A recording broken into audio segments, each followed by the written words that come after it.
Hey guys, today we're going to be solving a LeetCode problem. This is problem number 33, search for an element in a rotated sorted array. This is a medium problem, which indicates that there might be some adaptation around a core programming pattern that we must apply. So let's dive into the problem description. First thing we can notice is that there's some sort of ordering in our array. And it's an array of integer numbers that's sorted in ascending order with distinct values.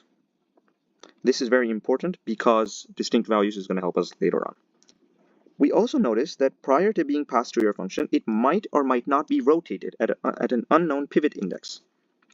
And they've given an example over here, which actually outlines that this rotation is more of a swap rather than a rotation. Because, as we can see here, if we have 0, 1, 2, 4, 5, 6, 7, and we select, as we can see here with this example, and they selected at random some index before they sent it to us, let's say they selected this index, what they're actually doing is they're breaking this array into two subsections and swapping the two to produce result, which is what we see here in this example. So that given the array after the possible rotation, an integer target, which is the element we're searching for, return the index of the target or -1. One thing that's really giving away the programming pattern in this problem is this constraint. As we see, we already have an intuition that it's some sort of binary search. Of course, we're going to have to adapt this because, as we notice, there is a catch here that this array might or might not be rotated.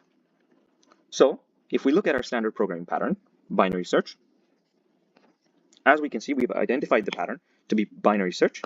Now we need to adapt it, and we do that by formulating our cases. So let's formulate our cases. Let's order our cases in a hierarchy. The first case that we know we're going to have is rotated. If it's not rotated, we know it's normal binary search. But how do we actually know that this is going to be which case we're in right now? Well, it's quite simple. We have our array in two subsections, possibly, and we have a left pointer and right pointer. Again, all these cases hold within left to right. If our left pointer is less than our right pointer, it means there was no rotation in between. Meanwhile, if the value of our left pointer was less than the value of our right pointer, it means it's not rotated. It's a normal ascending sorted array. However, if that's not the case, if it's greater than, then we know it's rotated because the right pointer is somehow less than the left pointer. That could only happen if there was a pivot index in between. Now, if it's a rotated array, we have two options as well further. We know that our array will virtually have two ascending portions, where one is demarcated by the left pointer and the other ends with the right pointer. With normal binary search, we can look at the middle value.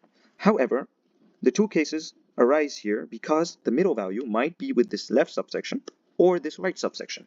How do we determine which case we're in? It's quite straightforward. We just need to compare our middle value to the right pointer. If our middle value is less than the value of our right pointer, it means our middle value has got to be here. Otherwise, greater than, it's got to be here. Because this is the subsection that used to exist here. If we look further now, we have got these two cases again. Now this is where we compare our middle value to our target.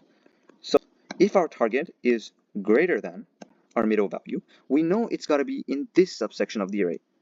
But we're not sure this pivot index actually is. So we just decrease our search space to this whole section.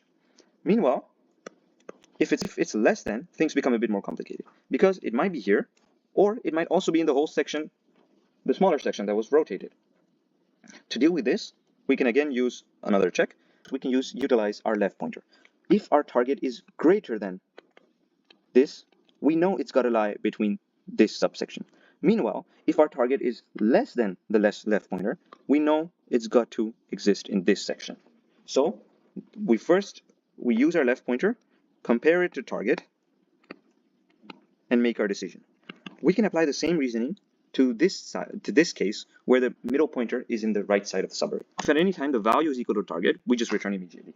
So we've narrowed down our search using binary search and have adapted our cases to this specific use case, that is, the array might be swapped or not. let's hop into the program. So let's do this in Python. First, let's define some basic variables like the length. Then our left pointer is going to start at 0. Our right pointer for binary search is going to start at n-1. And we're going to do our binary search while less is less than equal to r. To compute our minimum, we're going to use L plus R mean again. And then let's do the cases. We found it. We are rotated. We are not rotated. We are rotated. If we're not rotated, it's quite simple. We just say if nums at m is less than target, we say our L is equal to m plus 1, else our right pointer becomes m minus 1. How do we know if this array was actually not rotated? We looked at whether our left pointer and right pointer are in ascending order. So we did that as such. That's already half the problem. Of course, if we found the element at any point, we got to return it as well. So let's do it like this. Also, I'm going to be a bit cheeky and I'm going to put in if we found it at the left pointer and the right pointer, just return them as well. A bit faster in some cases, but it's not a big deal. Then, if we're in the rotated case, we need to be a bit more careful.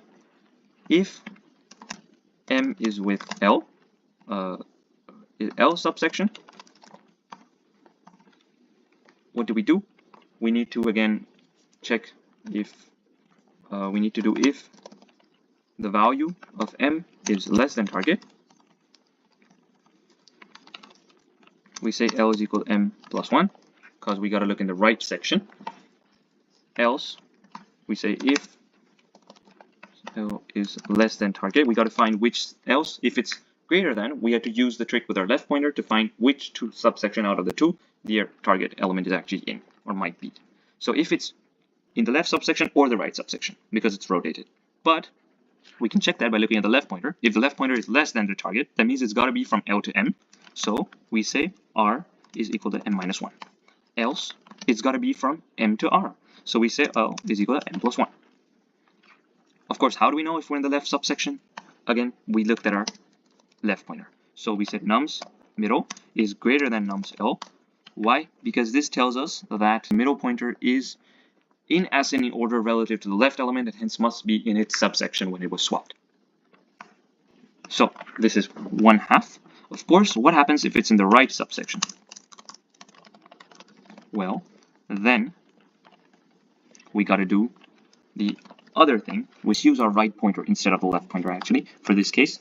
So if we're in the case where the middle pointer was in the right side, with the right pointer, we need to again check the left subsection case is easy because if the middle pointer was greater than the target, we know we're going to be in the before it.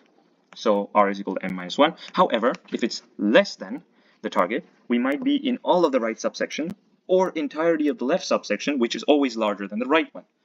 So we got to check again using one of the pointers. How about we use the right pointer? For this case, we say nums R is greater than our target. Then that means it's going to be inside M to R. So our left becomes M plus 1. Else, we know it's going to be on our left subsection because our right pointer is lower than. So it's got to be in the larger subsection, the target element. So we say R is equal to M minus 1. And that should be our solution. If we run it against the cases, let's see what happens. It's accepted case, which we see, and as you see, the solution passes all the tests, and in terms of runtime, it's 100% because it's a login solution. However, memory, it's not actually that bad. It might just be because Python interpreter uses more memory in this case. Okay, and that's it.